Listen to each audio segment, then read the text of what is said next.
Hello সবাইকে, Tanuj YouTube চ্যানেলে আপনাদের সকলকে স্বাগত। আজ আমি একটা আ সাজের পিঠা, সরা পিঠা, চিতই পিঠা যে যেরকমই বলুক না কেন, সেই পিঠে শেয়ার করব। কিভাবে পিঠে বানালে আপনাদের সমস্ত পিঠেগুলো ফুলবে এবং কিভাবে দুধ রস অনেকে জাল দেয়, জাল করে। সেই ক্ষেত্রে কি হয়, দুধ রসটা কেটে যায়। গুড় ব্যবহার করলে সেটা কিভাবে ব্যবহার করলে দুধ রস ঠিক থাকবে। সমস্ত জিনিস দিয়ে আর কিছু টিপস অ্যান্ড ট্রিকস ফলো করলে আপনাদের সকলেরই পিঠে বাড়িতে হবে। যারা পিঠে বানাতে পারেন না, তাদের পিঠেও একদম এরকম আমি যেভাবে বানিয়েছি সেরকম ফুলবে। চলুন আমি আপনাদেরকে দেখিয়ে দিচ্ছি। যারা পিঠে লাভার, যারা খুব পিঠে পছন্দ করে তাদের জন্য তো পিঠের এই রেসিপিটা বেটার হবে।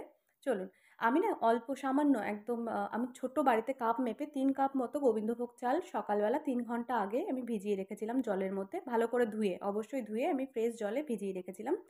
এবার ৩ ঘন্টা পর আপনাদের হাতে সময় না থাকলে ১.৫ ঘন্টা থেকে ২ ঘন্টার মধ্যেও ভিজে যায়। এবার এটাকে না মিক্সির বাটির মধ্যে আমি ব্লেন্ড করে নেব। একদম মিহি পেস্ট করে নেব। হ্যাঁ, আমি সামান্য এই জলটা দিয়েই পেস্ট করে নিচ্ছি। এটা ভালো জল। এই জলটা দিয়ে আমি অল্প, অল্প জল দিয়ে চেষ্টা করবেন ব্লেন্ড করার। তো আমি ব্লেন্ড করে নিচ্ছি। এইভাবেই আ অল্প, অল্প সামান্য, সামান্য করে যতটা আমার ধরে আরকি। এই ব্লেন্ডারটার মধ্যে আমার খুব ভালো ব্লেন্ড হয়। এজন্য আমি বড় জায়গায় নিই। আপনাদের যদি বড় জায়গায় একবারে ব্লেন্ড করতে সুবিধা হয় তো আপনারা করে নিতে পারেন। আমার এই ব্লেন্ডারটা খুবই ভালো এই বাটিটা। এজন্য আমি এটার মধ্যে ব্লেন্ড করি। যাই হোক, আমি ২-৩ বারে এরকমভাবে অল্প, অল্প করে জল দিয়ে সুন্দর করে ব্লেন্ড করে নিচ্ছি। তো পুরো জিনিসটা এরকম সুন্দর করে ব্লেন্ড হয়ে যাচ্ছে।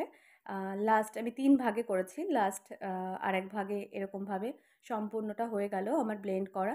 এবার এর মধ্যে কিছু জিনিস মেশাবো। আর এরকম পিঠে যখন আপনারা দেবেন না, এরকম করতেই হবে। যতবার দেবেন সাজে, ততবার এরকম করতেই হবে। এবার না আমি একটু উষ্ণ গরম জল, খুব বেশি ফুটন্ত জল না, জাস্ট উষ্ণ গরম জল অল্প, অল্প করে দিচ্ছি। মানে উষ্ণ বলতে কি একটু গরম।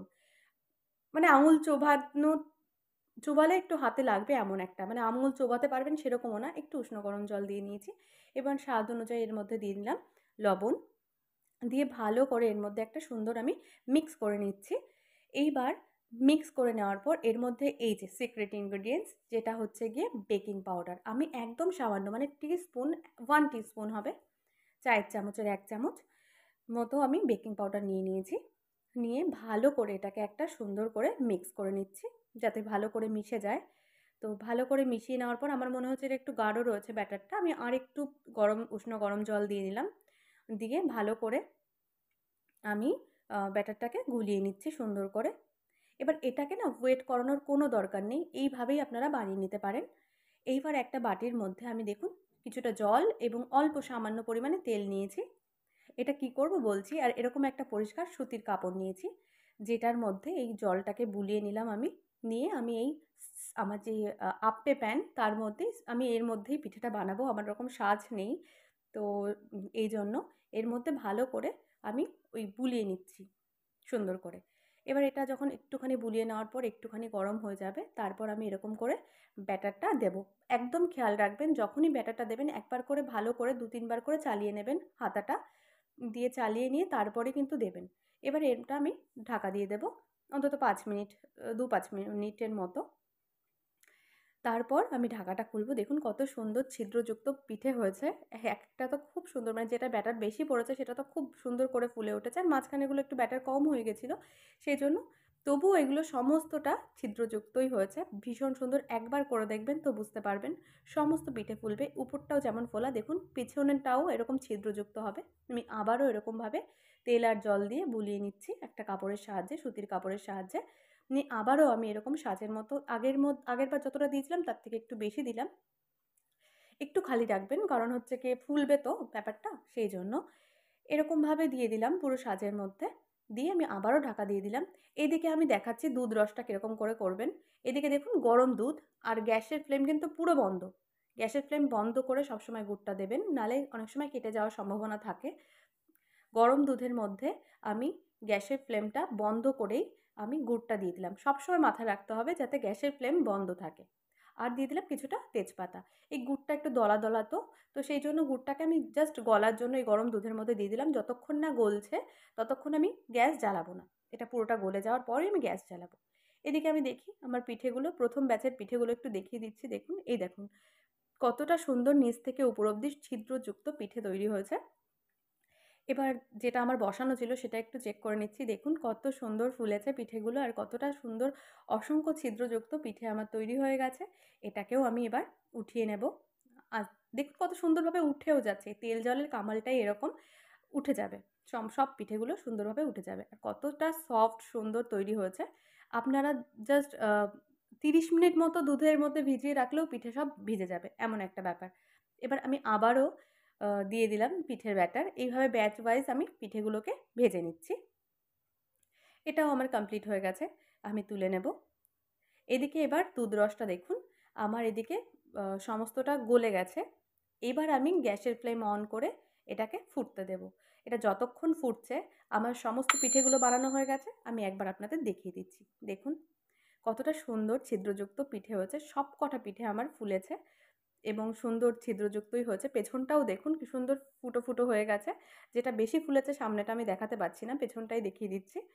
আপনারা একবার আমার উপর ভরসা করে বানিয়ে দেখবেন, আমার রেসিপি ফলো করে আপনাদের পিঠে 100% ফুলবে। অনেকে এর মধ্যে সেদ্ধ চালও ব্যবহার করে। সেক্ষেত্রে আমি বলব যদি ৩ ভাগ আতপ চাল থাকে বা গোবিন্দভোগ চাল থাকে, ১ ভাগ আপনারা সেদ্ধ চাল দিয়ে পেস্ট করে নিতেই পারেন। কিন্তু সেদ্ধ চালটা আলাদাভাবে পেস্ট করবেন। কারণ গোবিন্দভোগ চালের একটা আলাদা টাইম, সেদ্ধ চালের একটা আলাদা টাইম। এবার দেখুন দুধ রসটা আমার ভালো করে ফুটে গেছে। এবার আমি গ্যাসের ফ্লেম পুরো বন্ধ করে দিয়েছি। গ্যাসের ফ্লেম বন্ধ করে এবার আমি পিঠেগুলো দিয়ে দিয়েছি। পিঠে দিয়ে ফোটানোর কোনো দরকার নেই। এইভাবেই আপনারা চাইলে ওভারনাইট রেখে দিতে পারেন, কারণ ঠান্ডা, ঠান্ডাই ভালো লাগে পিঠে। আর না হলে আপনারা করতে পারেন অন্তত ২-৩ ঘন্টার মতো এটাকে ভিজতে দেবেন। আমি জাস্ট আপনাদের দেখানোর জন্য ০.৫ ঘন্টাই রেখে দেখিয়ে দিচ্ছি আপনাদেরকে কতটা সুন্দর তৈরি হয়েছে। শীত তো চলেই এসছে। এখন পিঠে পায়েস খাওয়ারই দিন। তো এইভাবে আপনারাও বাড়িতে বানিয়ে ফেলুন আমার মতো রেসিপি ফলো করে। আমি একটু আপনাদেরকে কতটা দুধ রস ঢুকেছে সেটা দেখাচ্ছি ০.৫ ঘন্টার মধ্যে। একটু কেটে দেখিয়ে দেবো। একটা ছোট্ট রিকোয়েস্ট, যদি আমার রেসিপিগুলো আপনাদের কাছে ভালো লাগে তো প্লিজ আমার চ্যানেলটিকে সাবস্ক্রাইব করে পাশে থাকা বেল আইকনটা প্রেস করতে একদম ভুলবেন না, যাতে নতুন, নতুন রেসিপি আপনাদের কাছে চটজলদি পৌঁছে যায়। এবং একটা ছোট্ট রিকোয়েস্ট, যদি আমার রেসিপিটা আপনাদের ভালো লাগে সেই ক্ষেত্রে আমাকে একটু লাইক এবং কমেন্ট করবেন এবং আমাকে অবশ্যই জানাবেন যে কেমন লাগলো আমার রেসিপিগুলো। তো আজকের মতো এখানেই, পরবর্তী কোনো এপিসোডে দেখা হচ্ছে। কিন্তু আমি অবশ্যই এই পিঠেটা অবশ্যই কেটে দেখাবো। আমি একটু সার্ভ করে নিচ্ছি। দেখুন এখনো ধোঁয়া উঠছে। আমি এখনো অবধি মানে গরমটা এটার কাটেনি। তার মানে তখনই আমি একটু আপনাদেরকে কেটে দেখাবো। গরম থাকা অবস্থাতেও কত সুন্দরভাবে পিঠেগুলো তৈরি হয়ে গেছে। তো একটুখানি কেটে দেখাই সামনে থেকে। একটা পিঠে আমি কেটে দেখাচ্ছি।